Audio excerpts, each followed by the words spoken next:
General Motors is in the middle of updating all of its big three-row family crossovers. We've already driven the new 2024 Chevrolet Traverse. We're probably going to be driving the new 24 Buick Enclave very soon, and we have just driven the new 2024 GMC Acadia. Now, if it looks a bit bigger than the last version of the Acadia, well, that's because it is.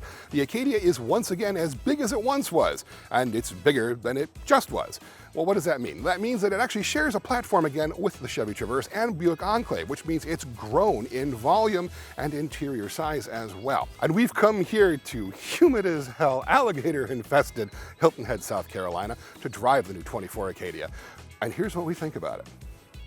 If you like quick spin videos like this one about the new 2024 GMC Acadia, make sure you click that like and subscribe button and mash the notification bell, and you will be notified every time Cars.com uploads a new video. First thing to know about the new 24 Acadia is that there are 3 trim levels for 2024. At the bottom rung, the entry level is the Elevation trim level, and it's actually really quite well equipped. It's got a lot of equipment, it's got a really nice interior, it's kind of a vinyl faux leather, but it looks really good. And above that will be the AT4. It's the off-road version of the Acadia, and above that you have the top trim level of a Denali, which most people are familiar with the Denali trim. It's become almost more well-known than GMC itself. However, the one we're in right now is the AT4. This is ostensibly their off-road version. Now, we've seen something similar from Chevrolet with the new Traverse Z71 package, but there have been AT4 versions of the Acadia before. However, now it's gotten quite a bit more capable, according to GMC.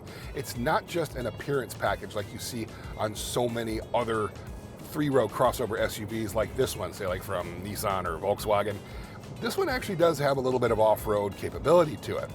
What have they changed? Well, it's got a specific style to it, especially in the front end, where you've got a higher bumper that allows for easier approach. You've got an aluminum skid plate up front, which is more cosmetic than anything. The real protection is underneath, where you have an actual steel skid plate protecting some of the sensitive bits underneath.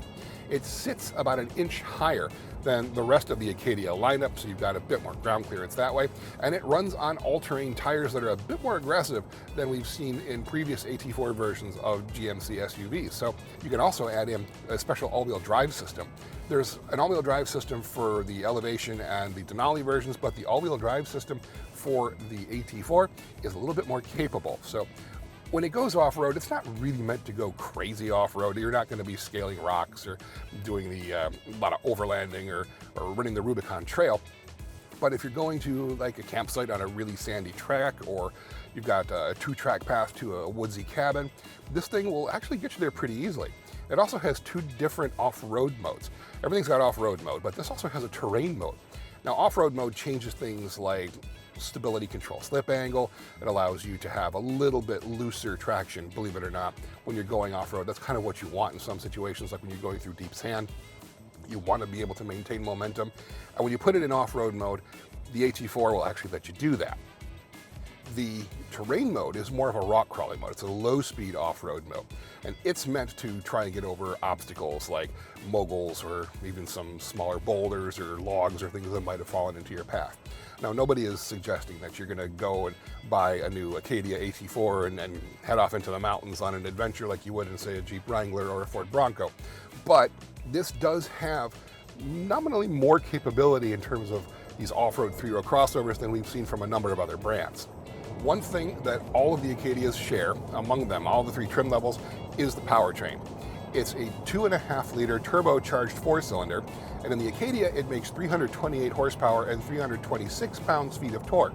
If that sounds familiar, that's because that's the exact same powertrain that's in the Chevy Traverse as well. Because one of my chief complaints among a lot of General Motors product is that they share a lot of powertrain stuff, but there aren't many differences between power output and feeling and that kind of thing. So this has the same engine, basically, as the Traverse, the same 8-speed automatic transmission as well.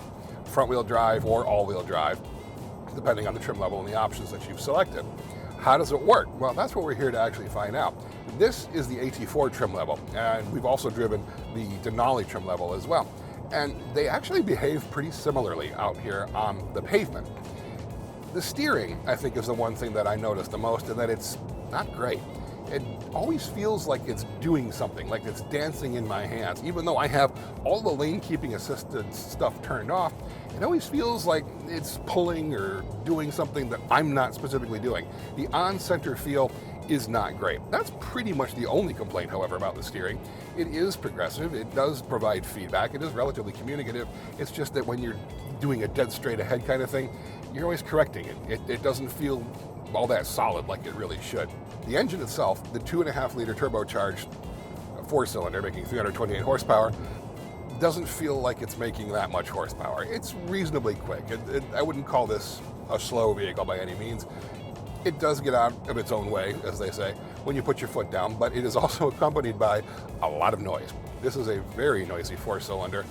It's not a bad noise, but it's a lot of noise, and it doesn't really add to the premium experience that GMC is trying to craft with this interior. It feels kind of harsh, it feels like it's struggling, it's just kind of loud. It really shouldn't be this loud in this vehicle, and I'm really curious to see what eventually driving the new Buick Enclave, which is also being redesigned for this year, is going to do with all that Buick quiet tuning, if that really calms down the engine noise or not, because in the Acadia and in the Chevy Traverse, it does send up kind of a racket when you put your foot down. The transmission is not terribly eager to kick down either. When you put your foot down to get more acceleration, it does hesitate half a second in order to get you the kind of power response that you want. It's not as quick and sprightly as, say, a Volkswagen Atlas is with its turbocharged 4-cylinder engine, but it is just as powerful as anything from, say, Hyundai's V6 lineup. So it's adequate, and I don't think it's going to be an issue for a lot of buyers for this vehicle. If anything, we've seen that most General Motors buyers really don't seem to care about what's under the hood. They're really more concerned with the rest of the vehicle experience. And the rest of the vehicle experience is actually quite good. The interior in this one, the AT4, is really nice. One of the complaints I had about the Chevy Traverse was that it felt kind of plasticky inside, even when you were in the top $55,000 RS trim level. This one is the mid-trim level, the AT4, and it really does feel nice. There's a lot of really beautiful materials in here. In the Denali, you actually get real wood, real leather. In the AT4, you get a mixture of kind of a thick leather and this fabric material, but it's meant to be more off-roady, outdoorsy, and it really does feel good. The biggest change, I think, between the Traverse and the Acadia is what you see up here. Ahead of you, you have an 11-inch display, gauge cluster, digital, but here you have a 15-inch diagonal display. Now, in the Traverse, it's a 17-inch horizontal display. So this is kind of changing up the orientation and what they do with it. It's still running the Google Automotive Operating System, so it has all of that Google functionality built in. All of the navigation system is Google Maps. It's got Google Assistant when you call out to do some kind of voice command, even just to change things like radio station or temperature, you basically ask Google to do it and not necessarily your car. The 15-inch vertical portrait orientation of this thing really isn't bad. I've seen some of the vertical things we've seen in like the Ram 1500 or some of the Ford products. This I like a lot more because it is still wider. In a lot of those vertical oriented screens, the screen is narrow but long. Here it's both wide and long, but it's big, it's easy to use, it's really quite bright. I like it a lot. It works pretty well, and it actually has a home screen that has various cards on it that you can reconfigure as you need to. So the customizability is there, the functionality is there, as long as you have data connection. Because if you are somewhere that doesn't have a data connection and you say, ask the navigation to do something, it will tell you it can't talk to the cloud and it won't do it for you. So that's the big bug with a lot of these new Google operating systems, is that you have to have data connection in order for them to work. And if you're in a pickup truck or an SUV and you're in the middle of nowhere, that can also be an issue. One thing I have to comment on is the ride quality of the new Acadia. Just like in the Traverse, it's outstanding. It's really a very smooth vehicle, both on pavement and off-road.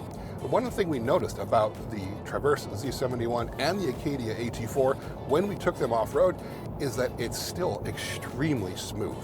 You're basically gliding along over stuff. Even washboard kind of dirt road situations at higher speeds really isn't that much of an issue. You'll see some cowl shake, you'll hear a little bit of reverberation in the cabin, but overall, it's an extremely refined, very smooth experience that is one of the better in its class. We've seen some of these three-row crossovers get kind of floaty, get kind of jittery. Not so this one. It just feels really smooth, really quiet. Now, in terms of quiet, the Denali does have an advantage over the AT4 in that it's got on-road tires. These are running all-terrain 18-inch tires, whereas the Denali that we drove had the optional 22-inch wheels.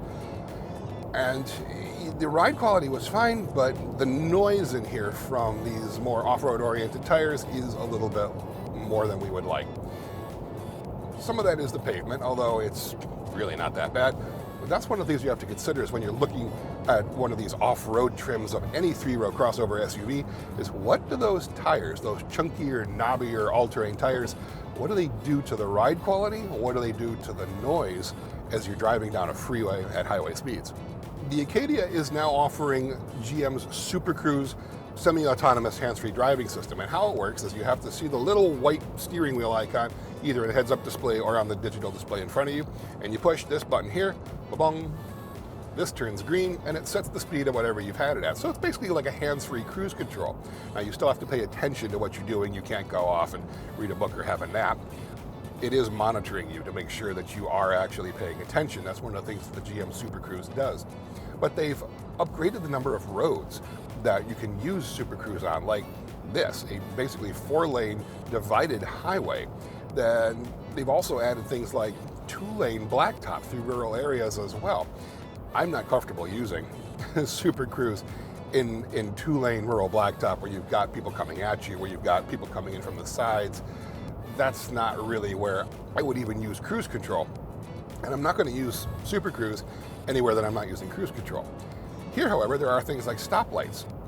Right now, it's driving in full Super Cruise mode, it's steering, but there's a stoplight coming up. And eventually it's going to tell me, well, it'll slow down, but it's also going to say, yep, take over, just like that.